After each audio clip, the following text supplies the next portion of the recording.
Hi. So as he already mentioned, I chose to study a very controversial subject. So MDMA is a psychedelic substance. You can go to the next slide. Oh, real quick, just a disclaimer. I do not support the illegal use of any of these substances. Okay, now you can go to the next slide.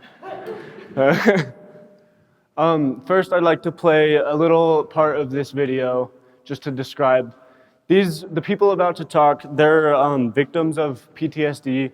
There's a Iraq soldier, a rape survivor, and another person. All right, you can start it.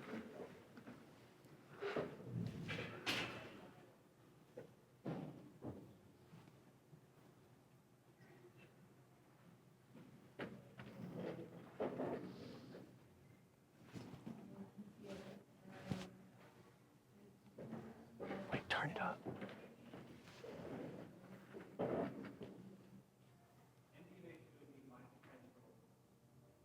What I could feel, who I could be, the way that I could relate to other people, the way that I could feel about them and about myself. It was amazing. It was like I got to do actually a whole brain surgery on myself. And will go into my mind and see the thought patterns and the belief systems that had kind of calcified in there and rewire them to the highest truth, to what really is true. Scientists are still figuring out how MDMA works. We do know that a key aspect is that it causes several neurotransmitters to be released in the brain, including serotonin. MDMA facilitates, enhances activity in the frontal cortex where we put things in context. It was during my You can stop it. that I started developing SLE. All right, so that video was actually the reason that I began to study psychedelic substances, mainly in therapy. That video inspired me. What they said made me realize how crazy it is, and it's not just a party drug, which I learned as a child that it was. It's known as Molly or ecstasy, and those are both party drugs. All right, you can go to the next slide. So I worked with MAPS, and they held a conference called Psychedelic Science 2017. That was the thing in California that I attended. MAPS is known as the Multidisciplinary Association for Psychedelic Studies. They focus on MDMA-assisted psychotherapy, LSD-assisted psychotherapy, and they're working just on legalizing medical marijuana. Okay, you can go to the next slide. What is MDMA? It's a psychoactive substance that is known to create sensations such as increased empathy, euphoria, increased self-confidence, increased emotionality, and a sense of inner peace. Where that comes in therapy is someone with PTSD has trouble with all of those things. So when they're on the substance, they're able to really reach into their brain and go to those areas of self-confidence or just emotionality and actually be open about it instead of hiding it or getting scared of it. Some side effects that it has is it's known to raise body temperature, cause dehydration, and cause the patient to grind their teeth. All of those are very easy to contain while in therapy. And then as that guy said, it messes with the three neurotransmitters, serotonin, dopamine, and then norepinephrine. I think that's how you say it. You can go to the next slide. So MDMA-assisted psychotherapy. It works so the patient will take a selected dose of MDMA. It can range from 30 milligrams to 125 milligrams. So they'll take the substance with two therapists in the room at all times. There's a setup that's on a slide in the future. There's a couch type thing, and then two chairs, or one chair on each side. One therapist is in each chair.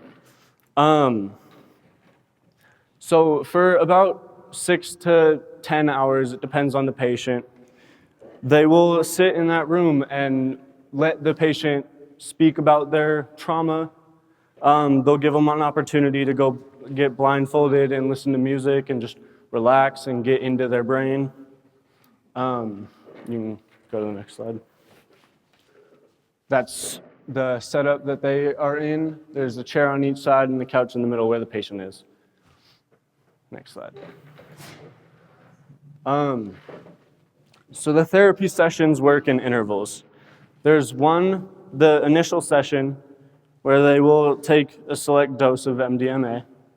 And then after that session, they will have a follow-up session where they don't take any substance. They'll just speak about their experience that they had during their first session.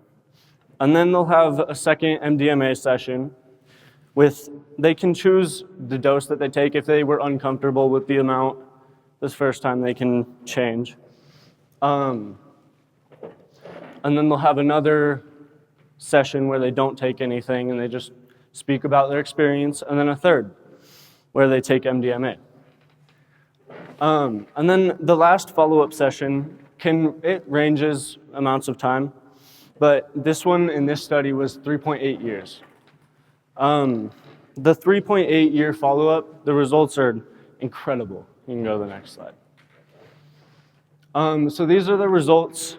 The bar graph over there, the CAP score is a test that decides how severe their PTSD is.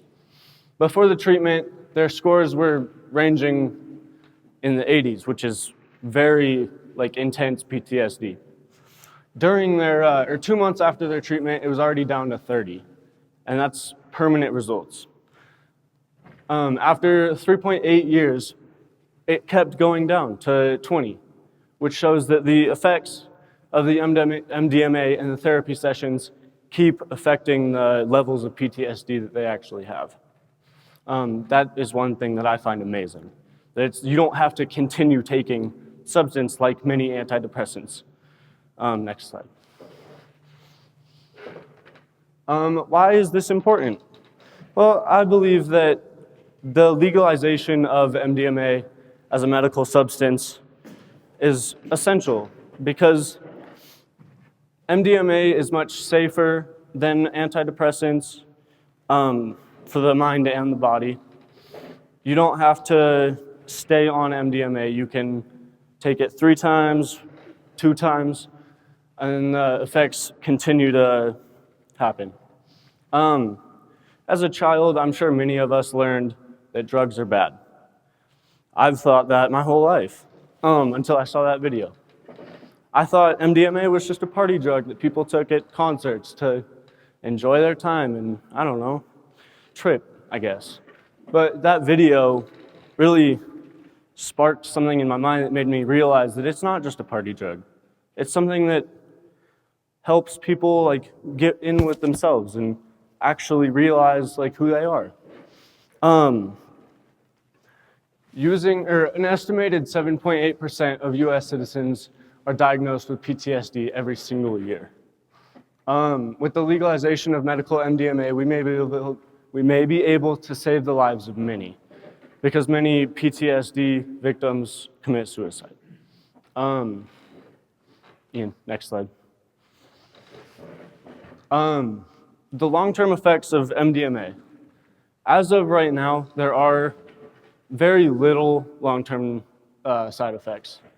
MDMA is known to cause deficits in verbal memory and reasoning, short-term memory, and somatic recognition and visual memory. But reports of serious long-term psychiatric disorders are still very rare. Next slide. Here are some long-term side effects of typical antidepressants.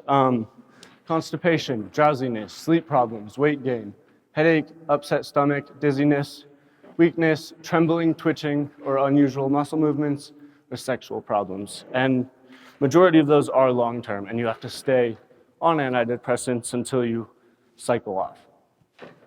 Next slide. I'd like to end with a quote by MAPS. We envision a world where psychedelics and marijuana are safely and legally available for beneficial uses, and where research is governed by rigorous scientific evaluation of their risks and benefits. That's it.